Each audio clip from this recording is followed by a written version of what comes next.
I first noticed her at the cafe, though notice feels too deliberate for what happened. She was just there, already at the corner table by the window, her coat folded neatly over the chair back, a paperback face down on the table like she'd been interrupted mid-sentence. The kind of interruption you don't mind. I came most mornings before work, partly for the coffee, mostly because it was somewhere to be.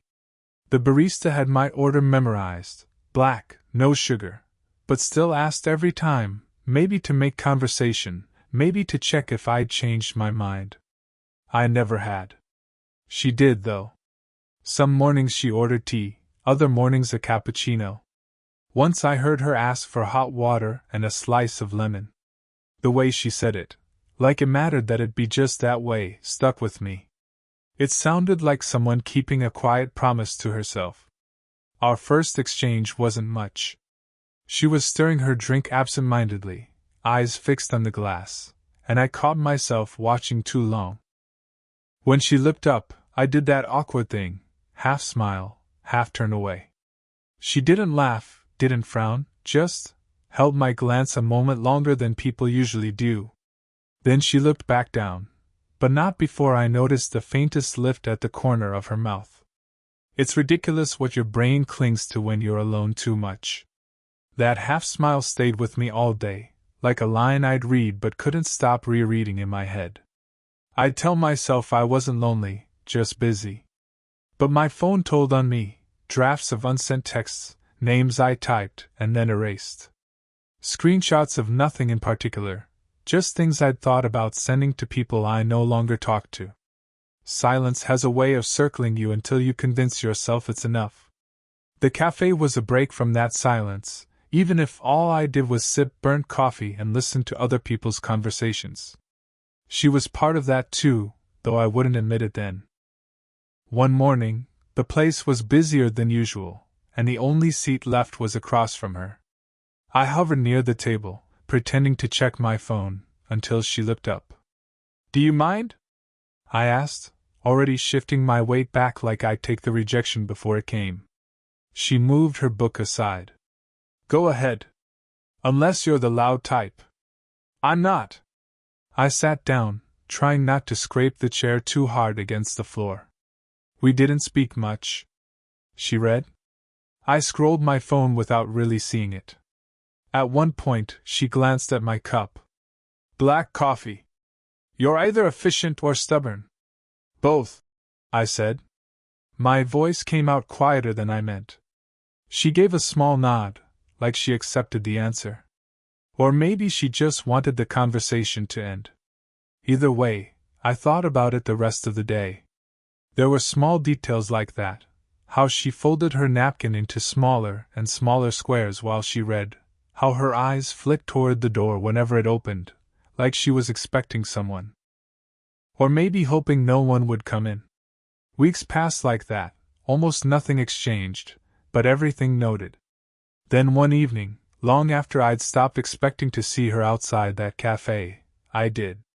I was leaving the laundromat with a bag slung over my shoulder, the kind of place where the buzz of machines replaces silence. She was across the street, arguing with someone, her voice sharper, carrying further than I'd ever heard before. People slowed down to watch. Some even laughed.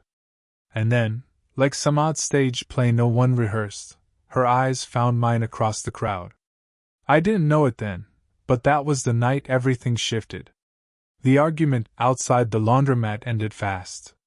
Whoever she'd been speaking to walked away, leaving her standing there with that book still clutched in her hand, though she wasn't reading. I hesitated, then crossed the street. "You okay?" I asked. She exhaled, more like a laugh than a sigh. "Fine. Just fine." Her eyes didn't quite meet mine. We stood there in the low glow of the streetlight, the air sharp with detergent and asphalt. People passed by, curious glances already fading. For a moment it felt like just us, with the echo of something unsaid between us. "Want some tea?" The words slipped out before I thought them through. It wasn't an invitation I usually made. To my surprise, she nodded. At my apartment, she lingered by the doorway like she wasn't sure she should come in. I put the kettle on. She walked slowly around the small living room, looking but not touching, her gaze catching on the books stacked on the floor, the pile of unfolded laundry. "You live like a student," she said, not unkindly. "I was one, not long ago." She smiled faintly, sitting down on the arm of the couch. "I remember those days. Or maybe I've just tried to forget them." I poured the tea into mismatched mugs. She held hers with both hands, like it was cold despite the steam. "My son's around your age," she said quietly, not looking at me. "I don't usually say that out loud. Makes me feel like—" She stopped, shaking her head. "Well, old." I wasn't sure what to say to that. "You don't seem old," I said, and immediately hated how clumsy it sounded. Her eyes flicked toward me then, searching for irony, but I wasn't joking. She didn't smile, though, just sipped her tea. The silence stretched, filled by the ticking of the cheap wall clock. My thoughts looped. What would it mean, her here, sitting in my apartment at night sharing tea? I imagined neighbors seeing her leave. I imagined her regretting it the second she closed my door behind her. I imagined things I shouldn't. "You're quiet," she said. "I'm trying not to say the wrong thing." Her laugh was soft, tired. "That's impossible. Everything feels like the wrong thing at some point." She looked out the window then, into the blur of passing cars.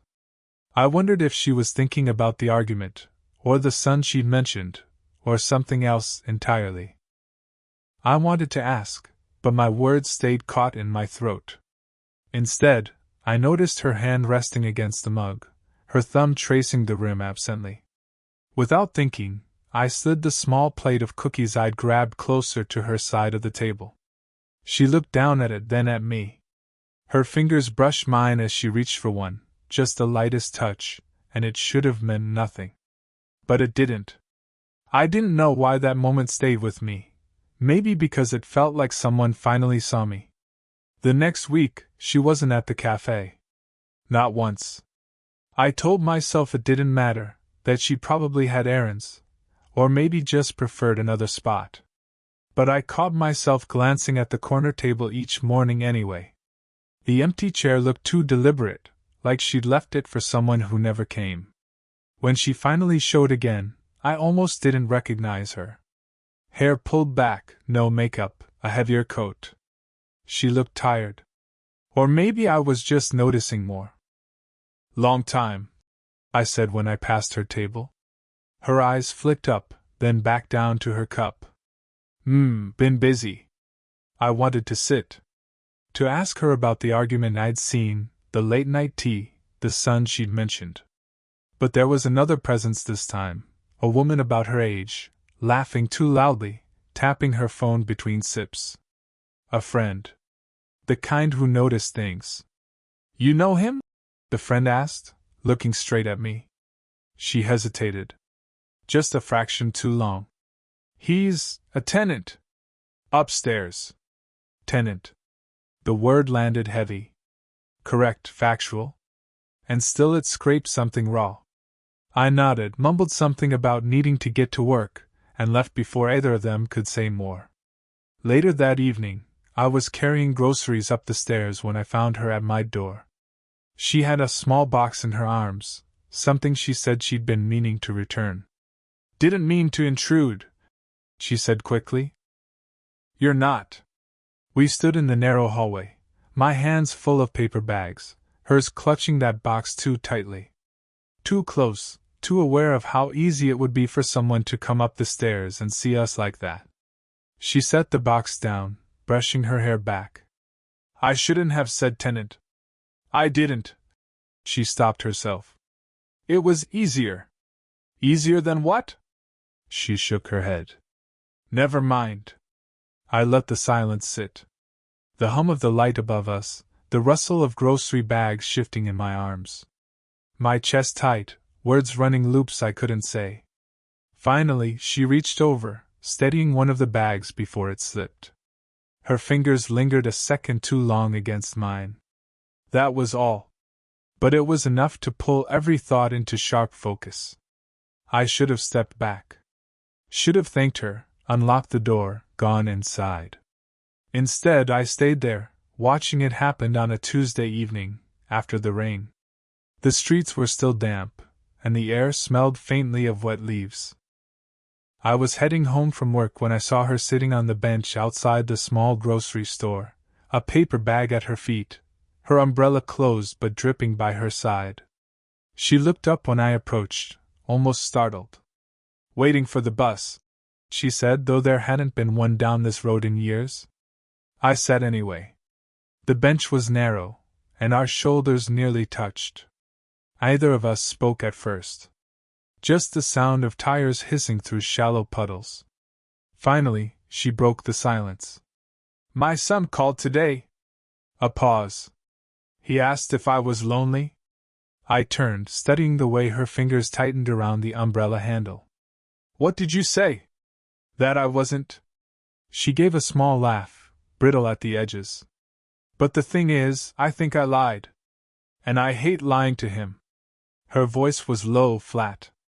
It felt like she wasn't telling me so much as telling herself. I didn't know what to do with my hands. I rested them on my knees, then folded them together, then unfolded again. Words circled but refused to land. "You shouldn't be telling me this," she said suddenly, softer now. "You're too young to be sitting here listening to a woman twice your age talk about regrets." "That's not true," I said, quicker than I meant. "I mean, I don't mind. My throat tightened. "I notice things about you. More than I should." Her head turned slowly. Her eyes searched mine, not harsh, not soft either, just searching. "That night, when you brought me tea," she said, "I almost stayed longer. I almost told you things I haven't told anyone. And then I thought, what am I doing? What would people say? What would it mean for you?" Her words were careful, but her hand trembled slightly against her lap. I wanted to cover it with mine. I didn't. "I don't care what people say," I murmured. It came out before I could stop it. The air between us thickened. The drizzle had started again, soft patter on the bench's metal frame, but neither of us moved. Her gaze dipped to my mouth for just a second, then back to my eyes. I felt it then, the edge of something irreversible. One small movement, and everything would change. She swallowed, turning her face away. "You don't know what you're saying." "Maybe I don't," I admitted. My voice shook. "But I know how I feel when you look at me." Silence again. Long, unbearable. A car passed, its headlights briefly illuminating her profile, the tension in her jaw, the way she bit her lip as if holding back a truth of her own. Her umbrella slid from her hand, clattering softly to the ground. She didn't pick it up. And I didn't know if I should. The next morning, she wasn't at the cafe. And the morning after that, still nothing. At first, I told myself it was coincidence. Maybe she had appointments, errands, a change of routine. But by the third day, I knew it was deliberate. She was avoiding me. Or maybe just avoiding what almost happened on that bench. I tried to stay calm, keep my routine steady. But the empty chair by the window gnawed at me, more than I wanted to admit.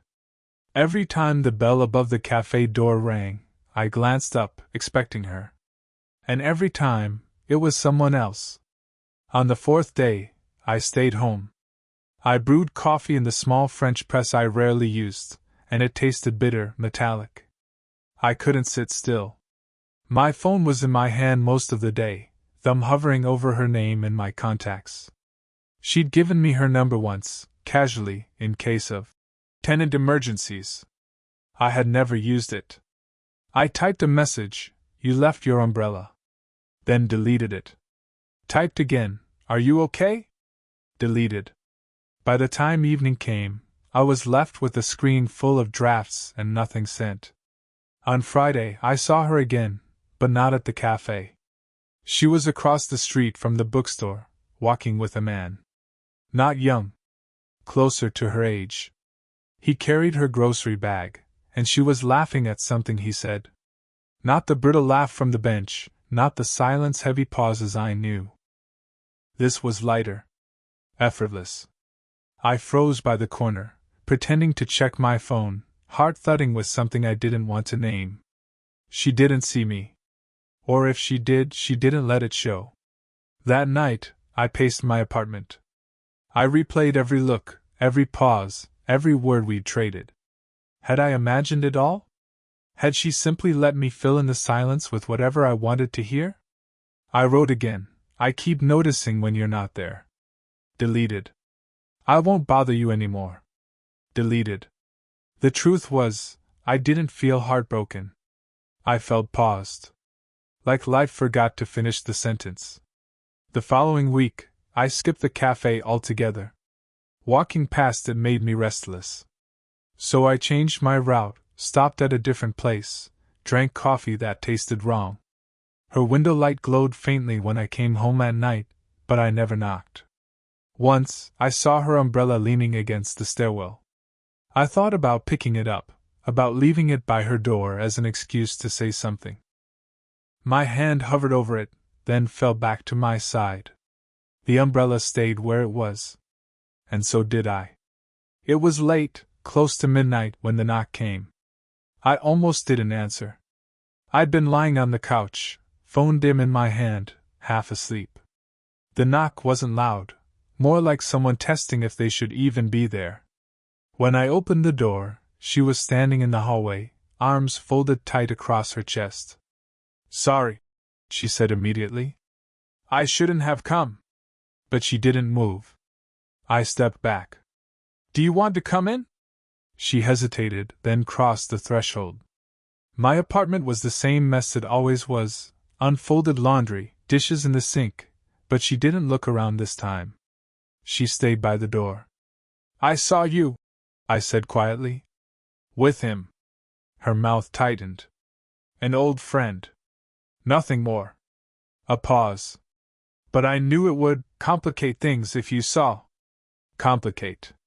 The word felt too neat for the tangle in my chest. You've been avoiding me, I said. Her silence answered for her. She stared at the floor, the lines in her face sharper in the weak light. Finally, she let out a breath.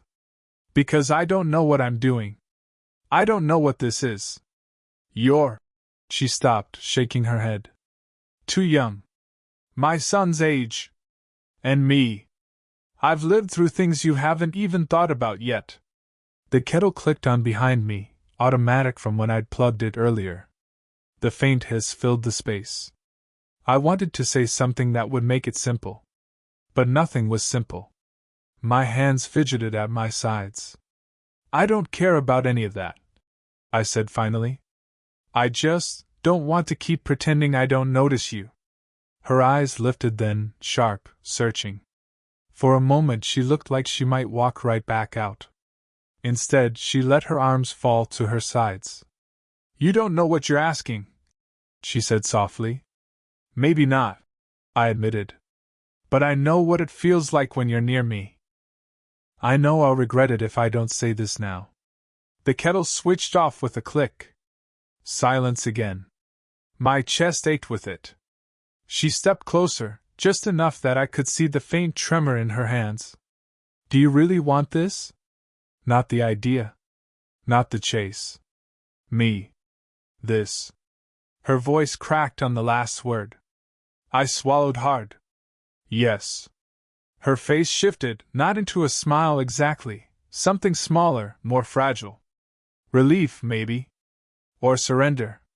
For a long time, we just stood there, not moving.